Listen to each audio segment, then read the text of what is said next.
वज़ीर-ए-आज़म से Malaysian business group गोबी partners के वफ़द की मुलाकात हुई।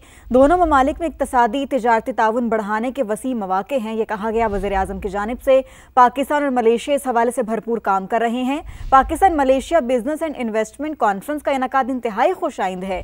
कारोबार के लिए आसानी और दोस्ताना माहौल बेहतर बनाने के लिए पुरअज़्म है। बैरूनी सरमायाकारों को सहूलियात की फराहमी के लिए कोशां हैं। पाकिस्तान के स्टार्टअप इको सिस्टम पर गोबी पार्टनर्स का एतमाद खुशाइंद है। गोबी पार्टनर्स की पाकिस्तान में ई कॉमर्स, फाइनेंशियल टेक्नोलॉजीज के शोबों में इश्तराक में भी दिलचस्पी है। वज़ीर-ए-आज़म की जानिब से ये कहा गया है। आपको अपडेट करें, वज़ीर-ए-आज़म से मलेशियन बिजनेस ग्रुप गोबी पार्टनर्स के वफ़द की मुलाकात हुई है। दोनों ममालिक में इक़्तिसादी तिजारती ताउन बढ़ाने के वसी मौक़े हैं। आगे बढ़ते हैं, हम बताते हैं सऊदी वजारत हज उम्रा ने हर किस्म के वीज़ा रखने वालों को उम्रे की इजाज़त दे दी। हुकाम के मुताबिक फ़ैसला उम्रा की अदायगी को आसान बनाने के लिए किया गया। ज़ाती, ख़ानदानी visit, transport, transit, stopover, work और टूरिस्ट वीज़ों के हामिल तमाम मुसलमान उम्रे की सादत हासिल कर सकेंगे। मुल्क की सियासी मंजरनामे से कुछ खबरें बुलेटिन का हिस्सा बनाते हैं। सदर मुमलिकत आसिफ जरदारी नून लीग और पीपल्स पार्टी के दरमियान जारी लफ्जी गोलाबारी रोकने के लिए मुतहरिक हो गए हैं। सदर जरदारी ने वफाकी वज़ीर दाखिला मोहसिन नकवी को कराची बुला लिया। वज़ीर दाखिला मोहसिन नकवी खुसूसी तैयारी के जरिए कराची पहुंचे। दोनों रहनुमाओं में अहम मुलाकात हुई। नून लीग और पीपल्स पार्टी के दरमियान जारी कशीदगी को कम कराने की कोशिश होगी। वज़ीर दिफा ख्वाजा आसिफ ने कहा है कि आसिफ जरदारी का मोहसिन नकवी को बुलाना एक खुशाइंद अमल है। दोनों तरफ के लोग उन पर एतमाद करते हैं। आसिफ जरदारी ने भी कशीदगी कम करने के वो माहिर रहे हैं। वज़ीर आज़म के वापस आते ही मामला सुलझ जाएगा। Programme red line with Talat में गुफ्तगू करते हुए वज़ीर दिफा ने मजीद कहा कि मरीम नवाज नून लीग के मुस्तकबिल की क़यादत है। सैलाब के दौरान पंजाब मुश्किल में था और उस दौरान इल्ज़ामात का खेल शुरू किया गया।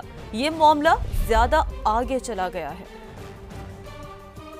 वो हमारी चीफ मिनिस्टर साहिबा हैं पंजाब की, वो हमारी पार्टी की आई कैन सेफली से फ्यूचर क़यादत भी हैं। पंजाब के जिस सूरत हाल से इस सैलाब में से गुजरा है, इस माहौल के अंदर जो है ब्लेम गेम जो है वो उसको शुरू किया गया। मेरा ख्याल है कि ये थोड़ा सा ओवरब्लो हो गया है। हमारी क़यादत है वो इस सिचुएशन को संभाल ले। कशीदगी को कम करने में जरदारी साहब बहुत माहिर हैं। कन्फ्रंटेशन में वो बिलीव नहीं करते। उनकी तरफ से भी और हमारी क़यादत भी कथित तौर पे शहबाज शरीफ या मियां नवाज शरीफ जो है, मेरा अपना ख्याल है कि once prime minister comes back tomorrow evening ये मामला तय हो जाएगा। कोई ऐसी बात नहीं। मोहसिन नकवी साहब का, मोहतरम का जो वहाँ बुलाया जाना, जरदारी साहब ने जो बुलाया है, ये भी एक खुशाइंद बात है। बड़ी तादाद है लोगों की जिनको दोनों साइडों को उनके ऊपर इतमाद है। वज़ीर आला पंजाब के बयान पर पीपल्स पार्टी का सेनेट और कौमी असम्बली से वॉकआउट। स्पीकर के चेंबर में लगी अहम बैठक भी बेनतीजा रही। पीपल्स पार्टी ने कानून साजी के अमल में साथ देने से इनकार कर दिया। वफाकी वज़रा ने वज़ीर आज़म की वतन वापसी पर तनाज़ा हल होने की उम्मीद जाहिर कर दी। माफी मांगने से किसी की इज्जत में, इज्जत नफ्स में कमी नहीं आती है। ये सूबाई कार्ड ना खेले। मरियम नवाज शरीफ कभी माफी नहीं मांगेगी। हुकूमत की सबसे बड़ी इत्तेहादी पीपल्स पार्टी की नाराजी शिद्दत इख्तियार कर गई। मुस्लिम लीग नून और जालों के दरमियान डेडलॉक बरकरार। जाले पार्लियामेंटेरियंस का कानून साजी में हुकूमत का साथ न देने का फैसला। मरियम नवाज से माफी का मुतालबा दोहराते हुए सेनेट और कौमी असम्बली की कार्रवाई का बाइकआउट कर दिया। कोई सूबा किसी की जागीर नहीं है। माफी अगर नहीं मांगी जाती हमारी लीडरशिप से तो हमारे सपोर्ट को फॉर ग्रांटेड ना लें जी कोalition बेंचेस पे। ऐसा ना हो कि यत की बदबू फिर फैल जाए, ऐसा ना हो कि वफाके पाकिस्तान फिर कमजोर हो जाए। जब तक कोई हमें सेटिस्फाई नहीं करता, हमारे लिए इस हाउस में बैठना बहुत मुश्किल है।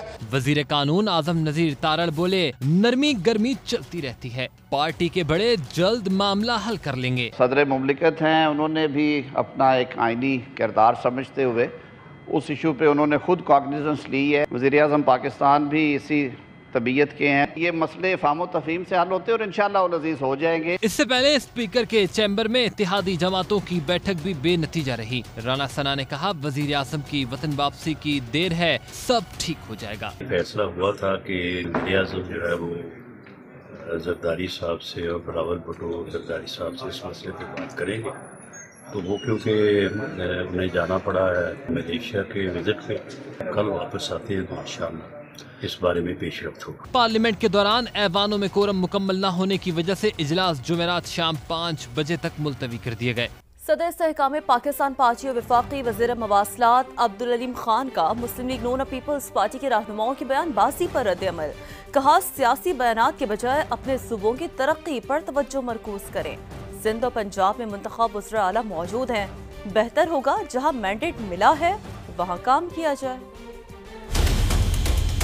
सदर IPP और वफाकी वज़ीर मवासलात अब्दुल अलीम खान की हुकूमती इत्तेहादियों के दरमियान बयानबाजी रुकवाने की कोशिश। मुस्लिम लीग नून और पीपल्स पार्टी के रहनुमाओं को अपने अपने सूबों की तरक्की पर तवज्जो देने का मशवरा दे दिया। वफाक में इत्तेहादी जमातों को बावर करवाया कि पंजाब और सिंध में मुंतखब वज़राए आला मौजूद हैं, दोनों को जहाँ मैंडेट मिला है वहाँ काम किया जाए। अहम मामले पर खसूसी गुफ्तगू में अब्दुल अलीम खान का कहना था कि लोगों को सियासी बयानबाजी से मतलब नहीं, बल्कि उन्हें अपने बुनियादी मसाइल का हल चाहिए। उम्मीद है कि बयानबाजी का सिलसिला अब बंद हो जाएगा। मुस्लिम लीग नून और पीपल्स पार्टी को शहरियों की फलाह बहबूद पर तवज्जो देना होगी। तवक्को है पीपल्स पार्टी की जानिब से वफाकी हुकूमत की हिमायत जारी रहेगी। वफाकी वज़ीर मवासलात ने कहा कि मुल्क कौम का इस्तेहकाम और निज़ाम का तसलसल असल तरजीह है। कौमी मसाइल के हल के लिए बाहमी अफ़हाम व तफ़हीम से चलना होगा। इल्ज़ाम तराशी करना जमहूरियत या आवाम की कोई खिदमत नहीं। सियासी पुख्तगी और हालात का तकाजा है कि दोनों जमातें जिम्मेदाराना रवैया अपनाएं। हम पंजाब और सिंध दोनों सूबों में इस्तेहकाम के ख़्वाह हैं। मुस्लिम लीग नून और पीपल्स पार्टी के दरमियान जारी लफ्जी गोलाबारी शिद्दत इख्तियार करने लगी। मामला प्रेस कॉन्फ्रेंसेस में इल्जामात के बाद पार्लियामेंट हाउस में भी पहुंच गया। दीगर सियासी जमातों के कुछ अरकान ने इस बहस को नूरा कुश्ती और तयशुदा ड्रामा करार दिया, तो कुछ कहते हैं कि वफाक की इकाइयों के दरमियान इख्तलाफात बढ़ाकर कौमी सियासत को नुकसान पहुंचाया जा रहा है। इस्लामाबाद से टिका खान सानी ने रिपोर्ट तैयार की है, आइए देखते हैं।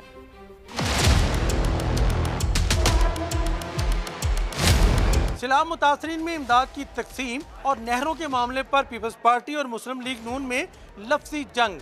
पार्लियामान में मौजूद दीगर जमातें इस बहस को किस नज़र से देखती हैं, आइए जानते हैं। ये जेब नहीं देती हैं दोनों पार्टियों को। खामियां निकालते निकालते आप एक दूसरे को दो रहे हैं। दोनों सूबाई सियासत सूबों में कर रहे हैं ना, पाकिस्तानियत यहाँ पे वो दिखाएंगे। बिलावल कहते हैं मरसो मरसो सिन ना देसो, तो और वो कहते हैं कि मेरी पानी मेरा पंजाब, किधर गया वफाक, किधर गया बलूचिस्तान और किधर गया पाकिस्तान। मैं अभी फिर से कहता हूँ कि ये नूरा कुश्ती है। जो मरियम बीबी के बयानात है उसकी वजह से हालात ख़राब हो रहे हैं, मैं समझ रहा हूँ। जमहूरी तरीके से इन पीपल पार्टी वालों को अपने साथ चलाओ, नहीं चलाओगे तो आपकी पोजीशन PTI से भी कमज़ोर है। कौमी सियासत का तो तस्वुर मतरूक हो गया है। वो सिंध कार्ड खेलते थे, उसके जवाब में उन्होंने पंजाब कार्ड की बात कर दी। इस पार्टी को भी सोचना चाहिए था कि उसने पहले क्यों हामी भर ली और बाद में क्यों कलाबाजी खाई। ये है मसला। सब कुछ स्क्रिप्टेड है, इनका भाई बहन नहीं होता। दिस इज अ गेम, ये पत्ते खेल रहे हैं। ड्रामेबाजी के नए प्राइम मिनिस्टर कौन बनेगा? 27वीं तरमीम आ रही है तो उन सबको वादा हुआ है कि 1 साल के लिए मरियम PM बनेगी, 1 साल के लिए बिलावल बनेगा, बस। नून लीग पीपल्स पार्टी तनाव पर दूसरी जमातें भी मखमसे का शिकार। कोई खुलकर कुछ कहने को नहीं तैयार। बादर खान इसे स्क्रिप्ट का हिस्सा जरूर करार दे रहे हैं। कैमरामैन रियाज अब्बासी के साथ टिका खान सानी, समा, पार्लियामेंट हाउस, इस्लामाबाद।